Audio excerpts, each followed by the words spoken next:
마태복음 4장 12에서 25절 말씀입니다. 예수께서 요한이 잡혔음을 들으시고 갈릴리로 물러가셨다가 나사렛을 떠나 스불론과 납달리 지경 해변에 있는 가버나움에 가서 사시니 이는 선지자 이사야를 통하여 하신 말씀을 이루려 하심이라. 일러스되 스불론 땅과 납달리 땅과 요단강 저편 해변길과 이방의 갈릴리여, 흑암에 앉은 백성이 큰 빛을 보았고 사망의 땅과 그늘에 앉은 자들에게 빛이 비치었도다 하였느니라. 이때부터 예수께서 비로소 전파하여 이르시되 회개하라, 천국이 가까이 왔느니라 하시더라. 사랑하는 형제 여러분, 2월 26일 토요일 새벽 목상에 오신 것을 환영합니다. 예수님은 요한에게 세례를 받으신 후 광야에서 마귀의 시험을 기록된 말씀으로 물리치시고 예수님은 본격적으로 사역을 시작하십니다. 예수님이 사역의 중심 거점으로 정하신 곳은 스불론과 납달리 지경 해변에 있는 가버나움입니다. 이곳을 사역 거점으로 정하신 이유도 구약의 선지자 이사야의 예언대로 이루시는 것입니다. 15, 16절이 바로 이사야의 예언인데요. 이사야 9장 1, 2절의 인용이고요. 16절 흑암에 앉은 백성이 큰 빛을 보았고 사망의 땅과 그늘에 앉은 자들에게 빛이 비치었도다. 소외된 지역에 먼저 복음을 선포하기를 하나님 아버지께서 원하시기 때문에 거기로 가신 것입니다. 이 예언은 본래는 이스라엘 18대 왕 베가 때에 아수르 왕 디글랏 빌레셀 3세가 갈릴리 지방을 침입하여 포로로 잡아간 사건을 배경으로 장차 갈릴리가 포로 생활에서 자유케 될 것을 예언한 것입니다. 열왕기하 15장 29절에 나와 있는 내용이고요. 구약의 많은 예언은 1차적인 성취만 아니라 궁극적인 성취가 그리스도를 통하여 성취되는 것입니다. 구약시대 때 이미 성취된 그 1차적 성취, 거기에 머무르지 않고 궁극적으로 그리스도를 통해서 성취되기 위하여서 모든 예언들이 있었던 것입니다. 15절에 이방의 갈릴리라고 말한 것은 이스라엘 땅이지만 이방인들이 많이 섞여 살고 있었기 때문이고요. 그래서 예수님은 선교적인 환경을 찾아 들어가셔서 흑암에 앉은 백성이 그리고 사망의 땅과 그늘에 앉은 자들에게 영적 사망 상태에 있는 자들에게 선교를 하신 것입니다. 12절에 요한이 잡혔음을 들으시고 갈릴리로 물러가셨다가 라고 표현된 것은요, 문맥상 오해의 소지가 있는데요. 이것은 갈릴리로 물러가셨다가 요한에 잡혔음을 들으시고, 다음 17절에 그때부터 요한에 잡힌 이후부터 예수께서 비로소 전파하여 이르시되 회개하라, 천국이 가까이 왔느니라 하셨다는 뜻입니다. 12절과 17절을 묶어서 이해를 해야 문맥상 올바르게 해석이 되는 것입니다. 요한 투옥 상황이 마태복음 14장 3에서 12절에 나오는데요. 요한 투옥 상황 후에 비로소 선포를 시작하신 것은 일종의 역사적인 바톤 터치이면서 새로운 시대를 여는 역사적 분기점이 되게 하시는 것입니다. 그러므로 예수님은 세례를 받으신 후 곧바로 천국 선포를 하신 것이 아니라 약간의 텀이 있었다는 것을 알 수 있죠. 요한복음에 의하면 갈릴리 사역 이전에 이미 유대 사역이 있었다는 것을 요한복음 1장 29에서 또 요한복음 4장 42절까지의 내용을 보면 알 수 있습니다. 약 1년 가까이 이렇게 보이는 내용이고 27년경 주후 27년경 세례를 받은 이후에 갈릴리 사역 주후 28년경까지인데 그 정도로 보이는 이 초기 유대 사역은 공관복음 즉 마태, 마감, 누가복음에서는 생략되어 있습니다. 그래서 약 1년 정도의 이 사역이 생략되어 있지만 아무튼 이 정도의 기간이 있었다라고 하는 것입니다. 하지만 사도 요한은 세례 직후에 최초로 만난 제자였기 때문에 초기 사역을 알고 있어서 요한복음에 그 초기 유대 사역을 기록을 남겼습니다. 17절에 천국이 가까이 왔느니라 라고 예수님께서 회개하라 천국이 가까이 왔느니라고 선포하기 시작하셨는데요. 세례 요한이 처음에 전했던 말과 말은 같지만 내용은 차이가 있습니다. 세례 요한은 메시아가 오실 때가 임박했다는 뜻으로 회개하라 천국이 가까이 왔다 했고요. 예수님은 내가 천국을 이제 시작한다는 선포입니다. 왕으로 오신 분이시니까요. 가까이 왔다는 말의 원어는 그 의미가 도착했다는 뜻입니다. 왕이 왔으니 이미 시작이 된 것입니다. 천국이 드디어 여기에 당도했다 이런 뜻입니다. 왕이 왔으니까요. 예수님의 첫 번째 전파 내용 그리고 마지막 설교 둘 다 하나님 나라였습니다. 사도행전 1장 3절에는 그가 고난 받으신 후에 또한 그들에게 확실한 많은 증거로 친히 살아계심을 나타내사 40일 동안 그들에게 보이시며 하나님 나라의 일을 말씀하시니라. 이렇게 하나님 나라가 마지막까지 예수님의 주제였습니다.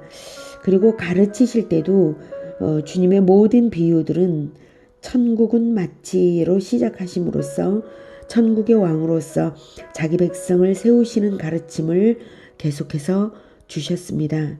예수님은 천국 건국을 처음부터 끝까지 하신 것입니다.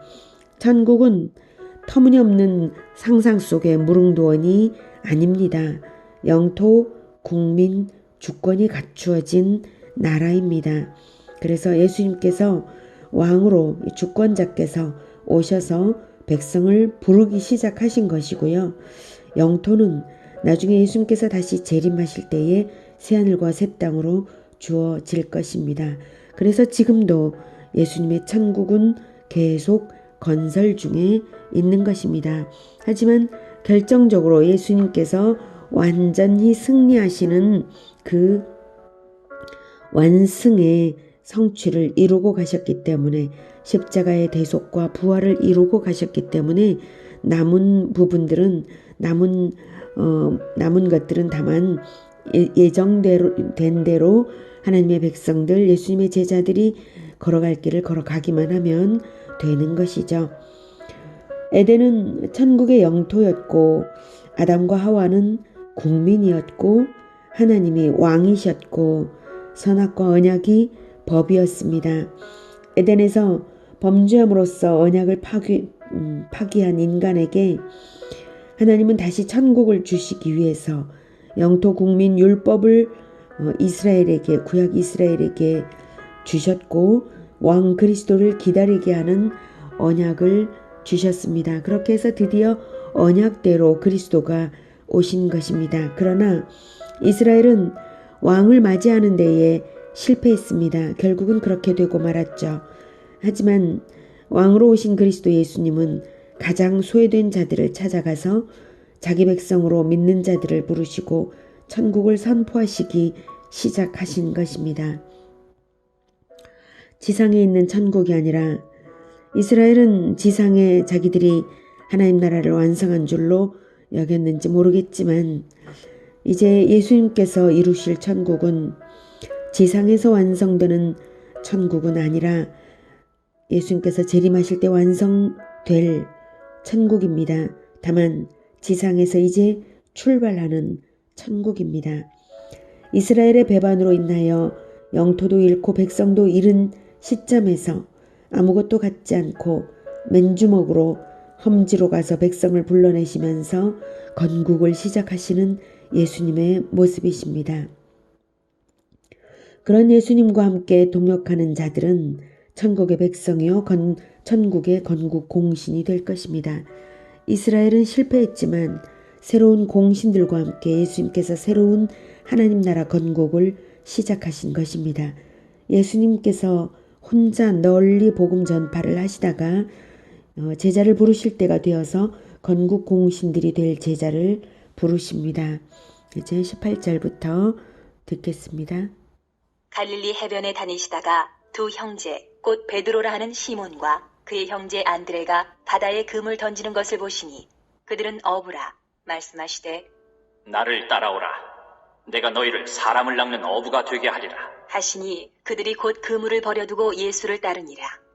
거기서 더 가시다가 다른 두 형제 곧 세베대 아들 야고보와 그의 형제 요한이 그의 아버지 세베대와 함께 배에서 그물 깁는 것을 보시고 부르시니 그들이 곧 배와 아버지를 버려두고 예수를 따르니라. 18절에 갈릴리 해변은 긴네렛 바다라고도 하고요. 디베랴 바다 또는 게네사렛 호수라고도 여러 가지 이름으로 불리고 있습니다. 19절에 나를 따라오라는 초면에 사람들을 어떻게 제자로 이렇게 나를 따라오라 하셨나 이런 오해가 있을 수 있는데요. 초면에 제자로 부르신 것을 의미하지는 않습니다. 요한복음 1장에 보면 요한, 안드레, 베드로를 만난 것은 이미 세례를 받던 즈음부터였죠. 이미 그 이후에 계속 교제를 한 것이 있어서 이미 1년 정도의 교제가 있은 후라고 봅니다. 본장의 부르심은 정식으로 제자로 소명을 주신 것이죠. 그 교제를 통해서 이미 알고 있어서요. 18절 금을 던지는 것을 보시니 그들은 어부라. 그들이 생업에 충실하고 있을 때 부르셨습니다. 예수님께서 그들의 직업 수행을 통해 무엇인가를 보셨습니다. 적어도 그들이 어부로서의 직업적 정체성이 분명한 것과 그럼에도 불구하고 진정 얻고자 하여 얻을 만난 영원한 보배는 사람이다. 이러한 가르침을 받아들일 만한 마음을 가진 그런 사람들인 것도 보셨을 것입니다. 그랬기에 19절에 나를 따라오라. 내가 너희를 사람을 낚는 어부가 되게 하리라.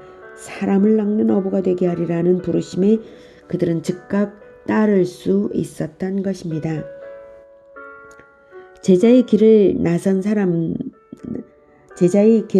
그들은 사람을 얻는 것이 물고기를 낚는 일보다 훨씬 귀한 것임을 알았기에 직업을 버릴 수 있었습니다. 잠언 11장 30절에는 의인의 열매는 생명나무라 지혜로운 자는 사람을 얻느니라 라고 하죠. 사람이 생명나무입니다. 나무는 씨를 맺어 나무를 낳죠. 생명나무는 생명나무를 낳습니다. 의인이 의인을 낳는 것이죠. 사람은 사람을 가르침으로 낳아서 제자의 대를 이을 수 있고 그렇게 제자화 될 때 비로소 영원한 천국 건설이 되는 것이고요. 그것이 하나님이 인정하시는 진정한 복이기에 하나님께서 보장하시는 복된 길입니다. 저는 교직에 있을 때에 학생들에게 복음을 전할 수는 있었습니다. 하지만 학교 교육 시스템 속에서는 영적인 확장과 제자화의 계보를 이루어가는 것은 가능하지 않죠. 그래서 교직을 떠났습니다. 저는 천국의 내 공동체가 이왕이면 크기를 원합니다. 나를 통해서 예수님을 만나는 사람들이 많기를 원합니다. 그들이 또 사람을 낚는 어부가 되기를 원합니다. 그래서 목사가 되었습니다. 20절 그들이 곧 그물을 버려두고 예수를 따르니라. 부르심을 받은 자들이 곧 그물을 버려두고 예수를 따라갔습니다. 그리고 또 22절에 배와 아버지를 버려두고 예수를 따랐다고 하는 것은 가족을 내팽개쳤다는 의미가 아니라 인생의 진로를 제자의 길로 정했다는 의미입니다. 심지어 가업의 규모가 큰 세베대의 아들들도 가업이 아니라 즉 배를 버리고 가업을 버리고 제자의 길을 선택했다는 것입니다. 이들이 이런 결단이 있기까지는 요한의 경우는 세례 요한의 제자였는데요. 첫 스승인 세례 요한의 증언을 들은 이후에 몇 개월간의 교제를 통해 예수님을 알았기 때문에 서슴없이 결단할 수 있었습니다. 제자의 길을 본격적으로 가는 데에는 언제든지 생업을 포기하고서라도 따라야 하는 시점이 있습니다. 부르심이 분명하다면 지체 없이 따르는 것이 하나님을 기쁘시게 합니다. 저는 예수 제자로의 길로 들어서서 모든 것이 더욱 형통하고 평안하고 그리고 행복한 것을 경험하고 있습니다. 하나님의 기쁨 때문일 것이라고 생각합니다. 23절부터 듣겠습니다. 예수께서 온 갈릴리에 두루 다니사 그들의 회당에서 가르치시며 천국 복음을 전파하시며 백성 중에 모든 병과 모든 약한 것을 고치시니 그의 소문이 온 수리아에 퍼진지라. 사람들이 모든 앓는 자, 곧 각종 병에 걸려서 고통당하는 자, 귀신 들린 자, 간질하는 자, 중풍병자들을 데려오니 그들을 고치시더라. 갈릴리와 데가볼리와 예루살렘과 유대와 요단강 건너편에서 수많은 무리가 따르니라. 네, 이 23에서 25절은 갈릴리 사역의 주된 세 가지를 말해줍니다. 그것은 가르치시며 복음을 전파하시며 약한 것을 고치시는 사역입니다. 우리 제자들이 할 일도 이 세 가지입니다. 가르치고 복음을 전파하고 치유하는 것입니다. 이때 치유는 질병만을 말하는 것이 아니고 영적 정신적 질병에서부터 모든 약한 것을 치유하는 그러한 치유를 아우르는 말입니다.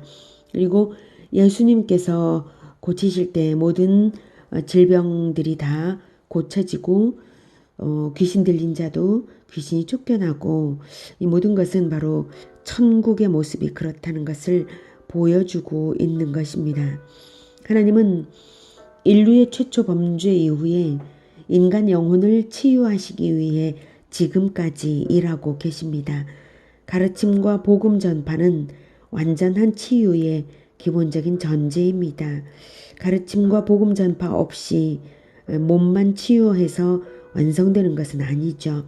가르침을 받고 복음을 믿고 그리고 몸이 치유되는 것을 체험하고 계속 가르침을 받으면서 영혼이 완전히 치유되는 그 과정을 살아가는 것이지 몸만 치유되고 된다면 여전히 죄가 있는 채로 죄를 버리지 않은 채로 몸만 치유된다면 그 죄 때문에 다시 질병이 다시 오게 되고 말 것입니다. 사람의 전인적 치유에는 반드시 가르침과 복음이 있고 정신적인 치유는 육체적 치유로 나타나는 것입니다. 이렇게 예수님이 사역을 하실 때에 25절에 예루살렘과 유대 그리고 이방인들이 많은 요단강 건너편 그리고 데가볼리 갈릴리 데가볼리 예루살렘 데가볼리까지 너른 지역에서 예수님께 나와 따름으로써 공생의 초기부터 세계적인 선교의 터를 닦으셨습니다. 그렇게 3년 후에 예수님의 승천 후에 성령을 받은 예루살렘의 초대 교회가 새 대륙으로 복음을 들고 나아갔을 때에 삽시간에 이방인 교회들이 많이 개척될 수 있었던 것입니다. 오늘은 예수님께서 선교적 환경을 찾아가셔서 천국을 선포하시고 제자를 부르시고 복음을 전파하시고 가르치시고 치유하신 것을 보았습니다. 우리가 따라야 할 길입니다. 목사들만 아니라 직업인도 사업가도 제자의 정체성을 가질 수 있습니다. 그것이 마땅하고 가장 복된 일입니다. 그리고 자기가 서 있는 바로 그 직업 현장, 그 사업 현장이 바로 세계 선교의 현장일 수가 있습니다. 우리가 살아가고 있는 이 제주 역시 세계 선교를 위한 가장 좋은 터라고 저는 생각합니다. 하늘길이 뚫려 있기 때문에 제주에서 어린이들을 전도한다면, 어린이들을 예수 제자로 키워낸다면 그 아이들은 반드시 세계로 나아갈 것입니다. 그래서 예수님께서 말씀하신 모든 민족 제자화가 반드시 이루어질 것이라고 저는 이 제주에서도 그것이 이루어지게 할 수 있다고 믿습니다. 사도 바울도 직업인과 사업가도 예수 제자가 될 수 있다는 것은 사도 바울을 보면 알 수 있죠. 사도 바울도 천막 짓는 업을 가진 채 혁혁한 선교 사역을 이루었지 않습니까?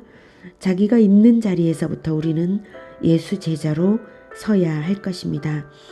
그것이 마땅한 것은 예수님께서 모든 믿는 자에게 주신 지상 명령이 바로 그것이기 때문입니다.